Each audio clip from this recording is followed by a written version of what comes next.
to everyone here in Marrakesh. Good afternoon to Washington. Good evening to Kyiv as well. My name's Charles Litchfield. I'm the Deputy Director of the Geoeconomic Center of the Atlantic Council. And I'm here with the Finance Minister of Ukraine, Serhiy Marchenko, who'll be talking to us about what he's been discussing this week at the annual meetings for the IMF and the World Bank in Marrakesh, and also a picture of Ukraine's economy as it is now in, I think, its 18th month of fighting Russia's illegal invasion. We'll try to look at the future a little bit and some of the solutions to help Ukraine continue in its fight. So, Mr. Minister, thank you for your time. I think you're the most in-demand minister on this campus right now. There was a very interesting meeting with the ministers of countries who are supporting Ukraine and the institutions yesterday. If we could just start with a snapshot of the Ukrainian economy and maybe looking to the future. I saw the IMF started doing long-term predictions for the Ukrainian economy again, so your take on those would also be very helpful. Thank you very much, Charles, for inviting me here. It's important for us to deliver the message from Ukraine, to show where we are now. And now Ukraine macroeconomic situation far better as it was last year. It's due to the resilience of Ukrainian people as well as support from our partners. And the key message I try to deliver to my colleagues and friends that it's quite necessary to preserve such a support, such level of support for next year, because next year will be much stressful, much more important. A lot of uncertainty in front of us, and that's why it's important to give strong messages we have today to the future. And we now with macroeconomic situation in a better shape. So our GDP will grow this year from 4 to 5%. Next year it also will be around 5%. And we managed to decrease the level of inflation from 26.6% to 7.3%. It's the latest observation of our statistical office. So we managed to fulfill all our internal commitments. We pay salaries for our teachers, for our doctors. We slightly increase pension for our elderly people. But it's only minor capacity which we have right now, because all of our resources we channel towards military expenses. Because military expenses now calculated around half of our budget. It's more than 20% of our GDP we spend on military campaign. It's quite necessary to understand this, because we use only our own resources to fulfill this protectionism position of Ukraine and to protect Ukrainian citizens and Ukraine as a sovereign state. And we slightly increase our tax revenues. Now we collect as much in nominal terms taxes as it was before the war. And we also drastically increase capacity of our internal markets. We can we borrow already $11 billion internally, and we are domestic bonds. Domestic bonds, yeah. So, picture is quite stable, but it's not stable enough to forget about Ukraine. So, because now a lot of uncertainty, a lot of commitments which are not fully executed, and we would like our partners to be more determined to support Ukraine. We see that around us a lot of problems, which I think that it's a result of not properly supporting Ukraine last year. Because if you've gotten enough ammunition and enough military supplies, it will be more fair and world right now. So we can deliver such a message for our partners. So it's the right time to show for a world that Ukraine can be a resolution for a bigger problems which can spread throughout the world. So shortcomings on the military support side, on the macroeconomic support, grants, donations from the US, from the EU institutions, some EU member states, from the UK. Do you also think there should be, you would certainly want the level to continue? Would you like to see it increase? And then there's also an IMF program which seems to be going reasonably well. At least the sign-off yesterday seemed pretty good. There's a next tranche coming, and there's quite a lot available still in that fund. Yeah, so how do you see the picture of support in the next few months? Thank you for asking me such a question, because we do all necessary commitments and execute our IMF program properly. We had successful first review and we approaching to the second review, and I'm expecting that it will be also successful and we will have additional support from IMF and we will receive other commitments. It's a question of uncertainty which I raised. We try to address it not to specific countries. I deliver it into the G7 meetings for all countries which committed to support Ukraine. If it means that if some countries have some internal debates, it doesn't mean that other countries can step in and support us. And when I'm talking about 2022, I'm not talking about only financial support. I'm talking about military support. I understand. There are now IMF growth projections for Ukraine again.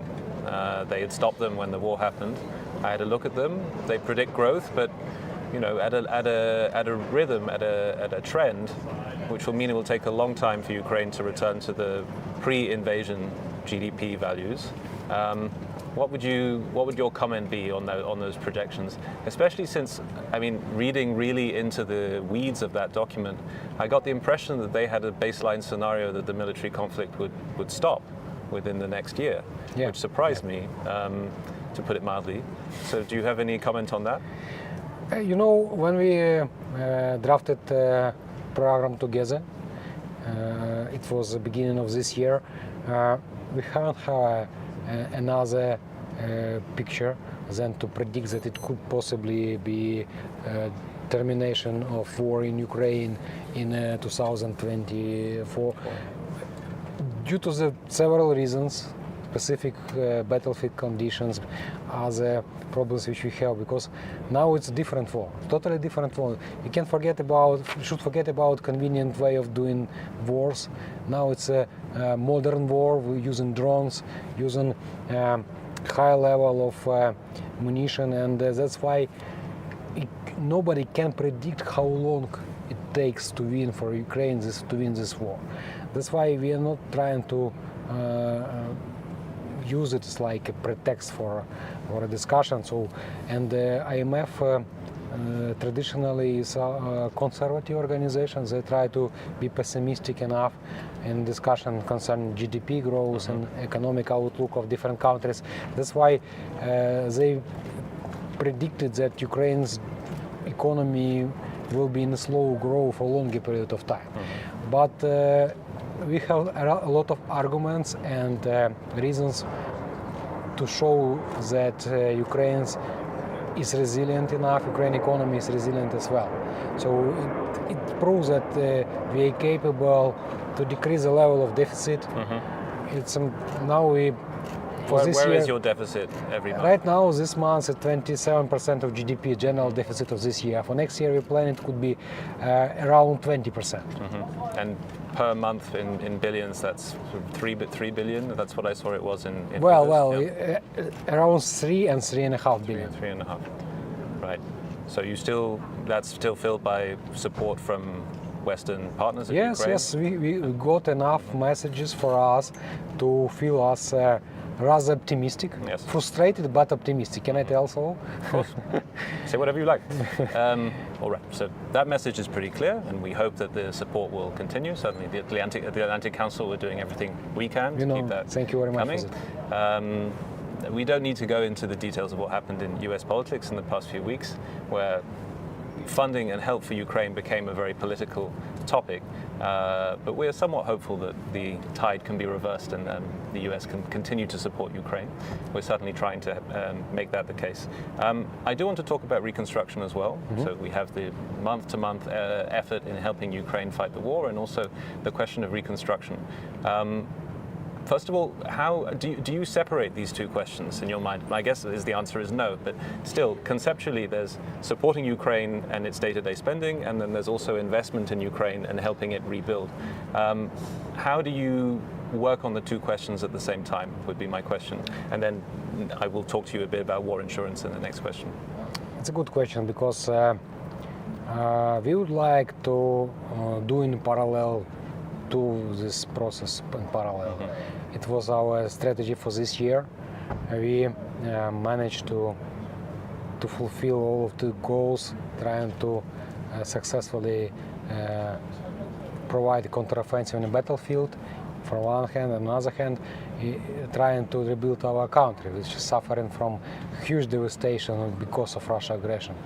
To be honest with you, for this year we succeed, but when we are talking about future perspective, a lot of uncertainty, because war is ongoing, and it means that if we will rebuild our country, it means we should be more cautious about this reconstruction, and we should focus on the military.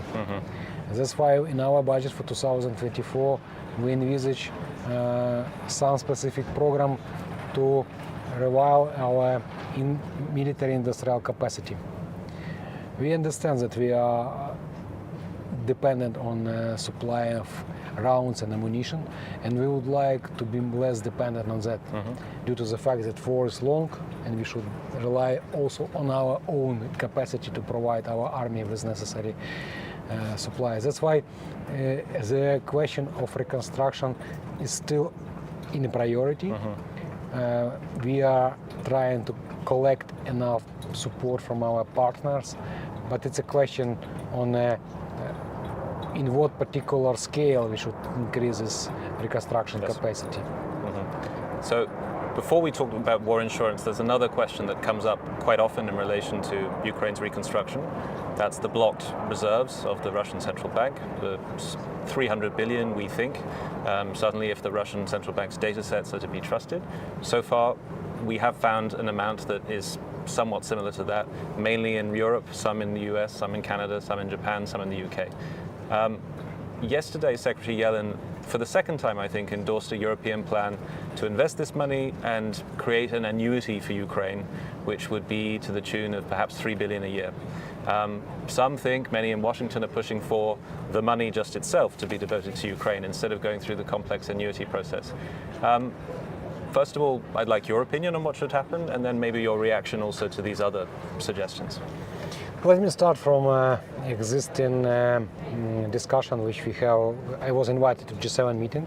This was a key topic for discussion around table, and it's a very acute question for all G7 nations. I can compare the discussion with previously my discussion when we tried to raise this question. There were a lot of reluctance to discuss this question among our partners and friends. Now they are ready for such a discussion. Of course, there are some members which oppose this idea, but I think that now the general... Which idea? The seizure idea or the to seize Russian assets.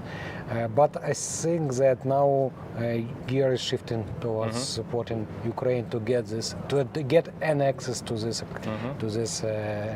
assets of Russia Federation. So, and I hope that it will be collaboration between different countries, and they prepare joint statement, joint proposal on that context, because it should be joint proposal. Also, the another track is profits which Russian asset generates and interest, and there is some discussion within EU how to better concentrate the assets in a way to support Ukraine. We are part of such a discussion, and yesterday President Zelensky met with Prime Minister of Belgium. They discussed this issue as well. So I hope that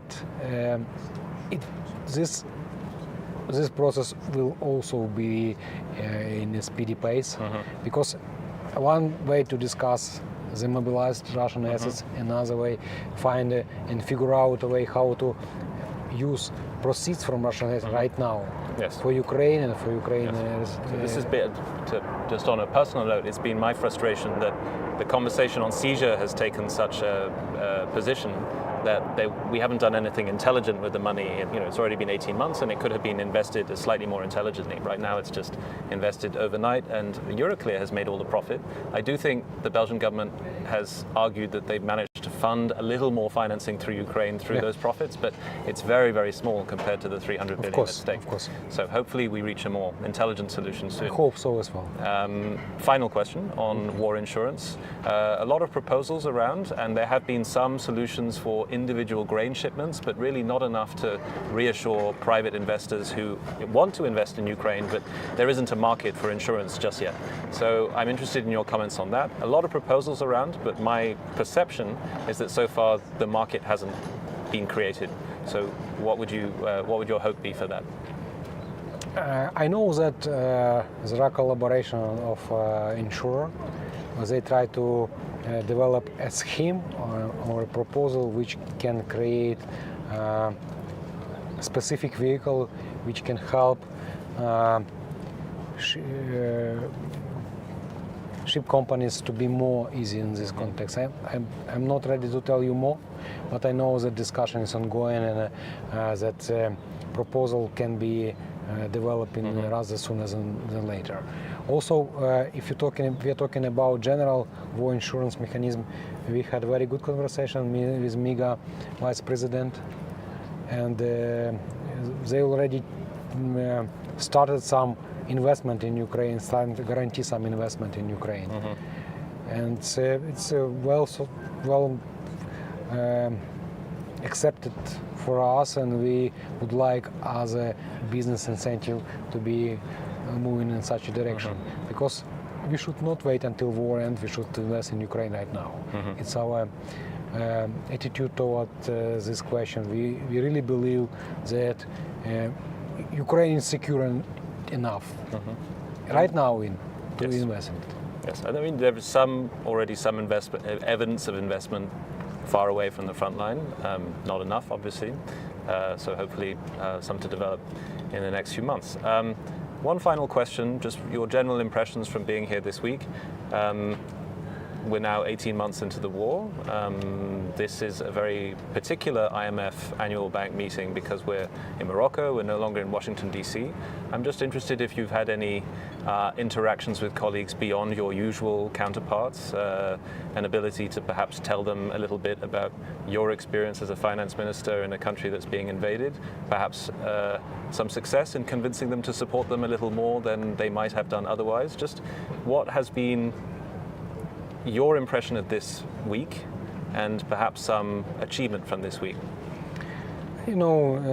Traditional ministries of finances are very skeptical about their achievements. Our achievements is liquidity in our treasury accounts. That's why let's see how it will be. We generate enough meetings, and we have all necessary bilateral discussion with our counterparts from European countries as well as from other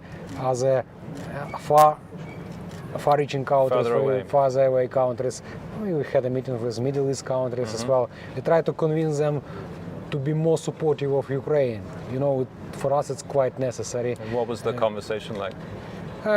I don't want to mention the number of countries which we met in, but we deliver the same message which I'm talking to you, that Ukraine trying to show good example how to govern a country during the war, during full-scale invasion, and that should be a case for other countries. It should be a case for such institutions as IMF and World Bank, because it was unprecedented. They prepared a program for Ukraine during the war. Yes.